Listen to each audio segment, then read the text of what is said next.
Hello छात्रों, स्वागत है आपका पुनः इस YouTube channel star coaching centre Jamui में।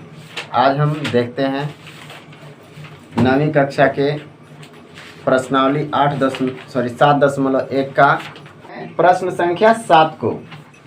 इसमें एक चित्र दिया गया है। सबसे पहले हम चित्र बनाते हैं, इसके बाद समझते हैं कि इसमें क्या कहा गया है।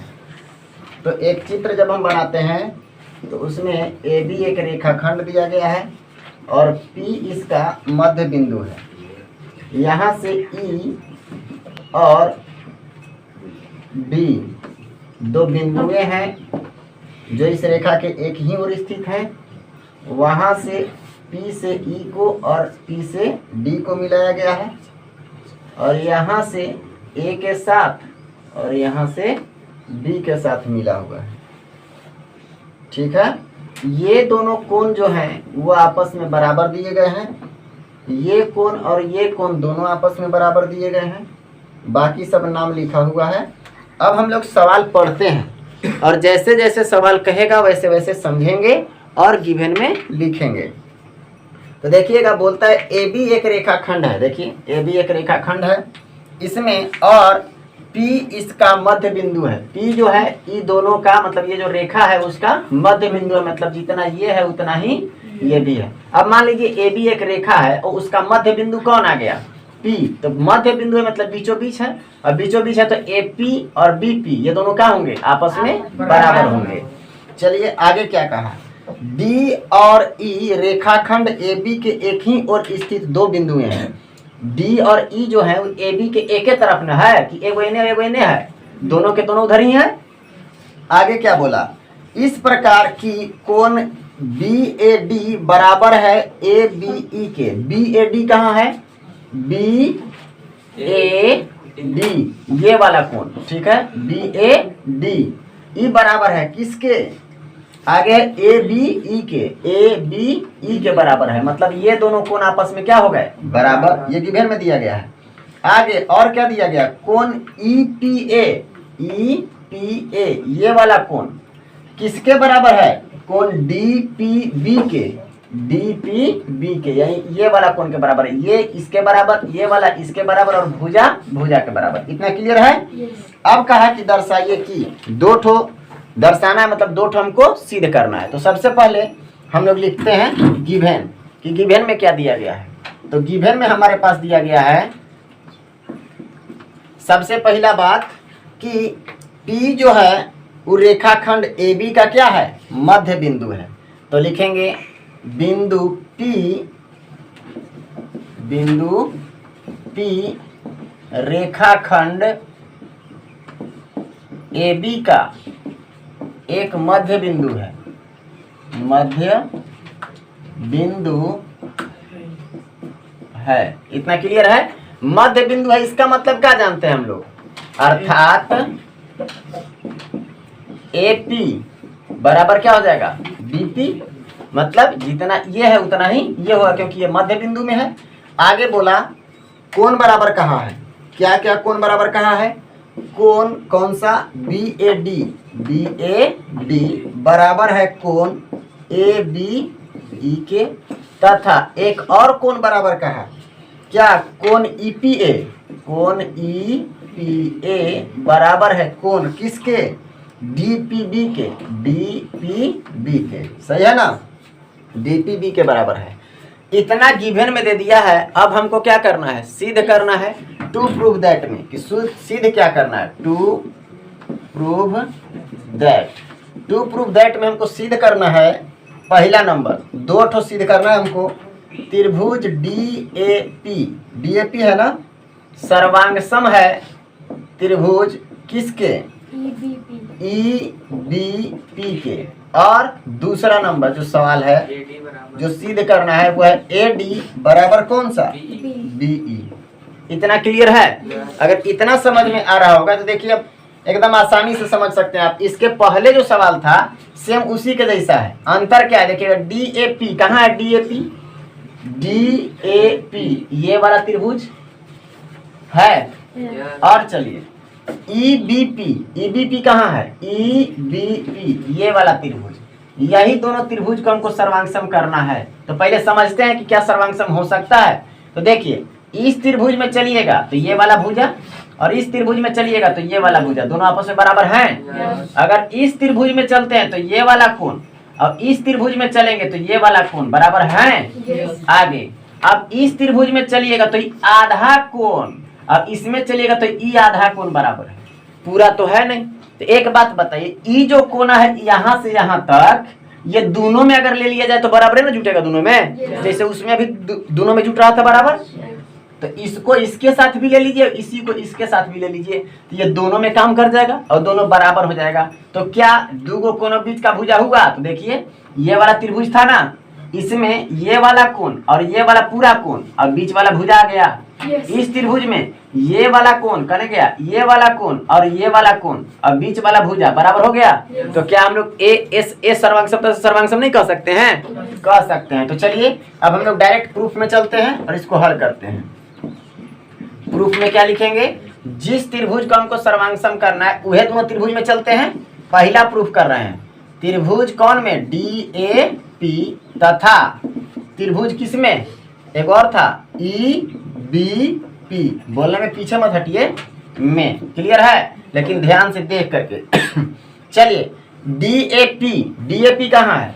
DAP में AP बराबर क्या दिया हुआ है?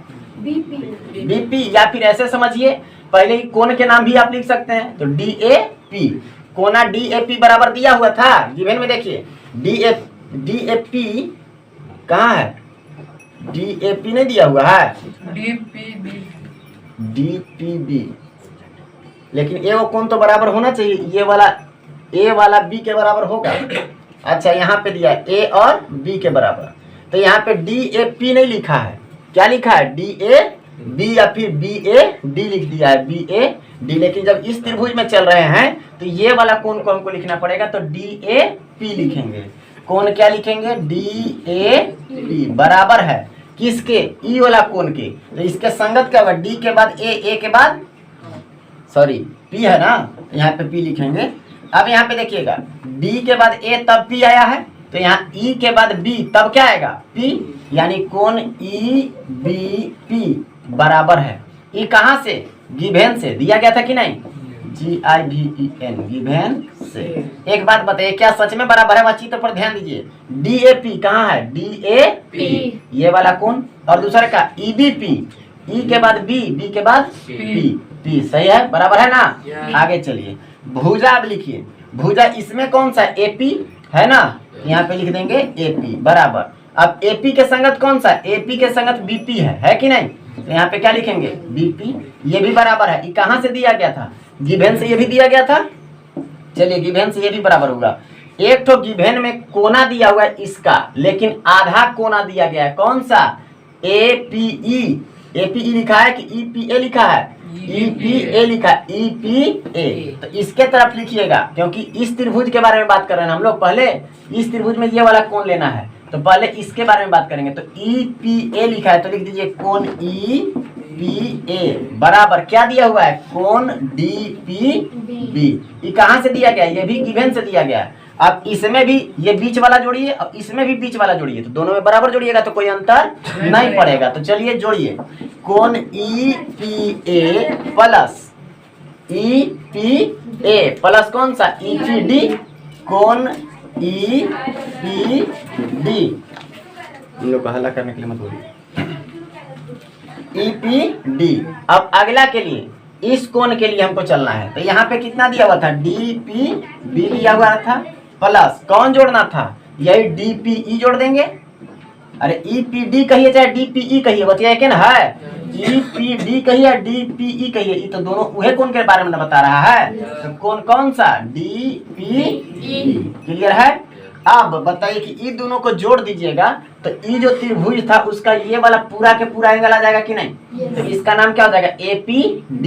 तो यहाँ पे लिख सकते हैं कोण APD बराबर हो जाएगा। अब देखिए, संगत लेना है, याद रखिएगा यहाँ पर। अब DPB, DP और B, E वाला, अब इसको जोड़ दिए तो E वाला पूरा के पूरा हो गया कि नहीं? तो या तो EPD लिखाएगा या फिर BPE लिखाएगा। अब इसका संगत कौन सा होगा? APD ए के बाद पी तब डी, तो यहाँ बी के बाद पी तब क्या लिखाएगा ई, कोण बी पी ई। अब देखिए दो गो कोना और बीच वाला भुजा, दो गो कोना और बीच वाला भुजा बराबर हो गया। और जैसे ही ये बराबर हुआ तो हम लोग क्या कह सकते हैं, इसीलिए त्रिभुज कौन सा त्रिभुज डी ए पी, तो कने है डी ए पी सर्वांग सम हो गया त्रिभुज किसके, ई बी पी के, त्रिभुज ई बी पी के क्या हो गया, कोई बात नहीं, ई बी पी के। कैसे आखिर सर्वांग सम हो गया बताइए, ए सर्वांग समता से दो गो कोण है, ए सर्वांग समता से, क्लियर है। और जैसे ही सर्वांग सम हुआ तो ये तो प्रूव्ड हो गया। अब दूसरका में हमको क्या करना है, दूसरका जो सिद्ध करना था उस पर गौर कीजिए। हाँ, दूसरका जो था उसको सिद्ध करना AD बराबर BE। आप देखिए तो यहाँ AD और BE दोनों संगत है कि नहीं है, तो जब सर्वांग सम हो गया तो संगत भुजा आपस में क्या होंगे, बराबर। तो यहाँ पे लिख लीजिएगा डायरेक्ट, चूंकि त्रिभुज DAB लिखा रहा है, DAP सर्वांग सम है किसके, त्रिभुज EBP के। इसीलिए आखिर ई कहाँ से, तो हम लोग लिख सकते हैं भाग 1 से, क्योंकि भाग 1 में ऊपर हम लोग सिद्ध किए हैं इसको। तो क्या हो जाएगा, आखिर ये दोनों सर्वांग सम हुआ तो इसका कौन सा भुजा बराबर होगा, जो सिद्ध करना था AD बराबर कौन सा, BE। अब आपसे पूछेगा कि कैसे बराबर हो गया, तो आपको क्या लिखना होगा, CPCT। क्लियर है, उम्मीद है समझ में आ रहा होगा। यदि समझ में आ रहा हो तो इस वीडियो को लाइक, सब्सक्राइब और शेयर जरूर करें, ताकि इसी वीडियो के माध्यम से आपके दोस्त भी कुछ सीख सकें। अगले वीडियो में फिर से हम आपके सामने हाजिर होंगे, तब तक के लिए धन्यवाद।